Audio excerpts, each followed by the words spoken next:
सबसे पहले तो त्र्यंबकेश्वर भगवान के चरणों में प्रणाम। वर्षों से उनका आशीर्वाद लेने नव वर्ष के प्रारंभ में आता हूं परिवार के साथ।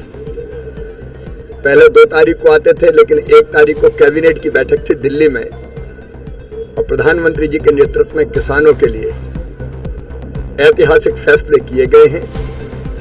ये नया साल किसानों के कल्याण के लिए समर्पित है। एक तरफ फसल बीमा योजना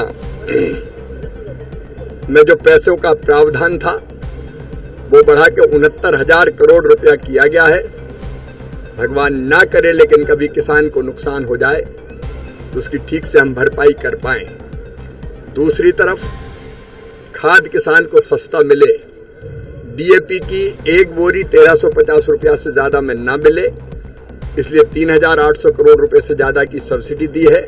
क्योंकि कंपनियां रेट बढ़ाती है, क्योंकि हम विदेशों से डीएपी मंगाते हैं, किसानों को सस्ता खाद मिल पाए।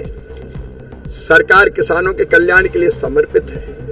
ये मोदी जी हैं, मोदी जी की सरकार है जो 9 करोड़ से ज्यादा किसानों के खाते में किसान सम्मान निधि सीधे डालती है।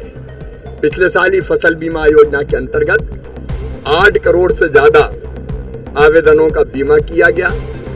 4 करोड़ से ज्यादा किसानों को उसका लाभ मिला। सस्ता खाद किसानों को मिले, इसलिए 1,95,000 करोड़ रुपए की सब्सिडी केंद्र सरकार ने दी है।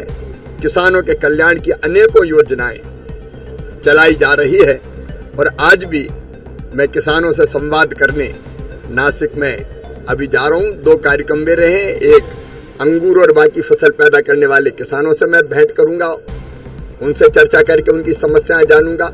और एक कृषि विज्ञान केंद्र में भी किसानों से और दीदियों से, लखपति दीदियों से संवाद है।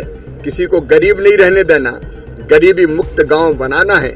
इसके लिए भी अनेकों प्रकल्प प्रारंभ किए हैं। आज विस्तार से उनके बारे में यहाँ नासिक में चर्चा करूंगा।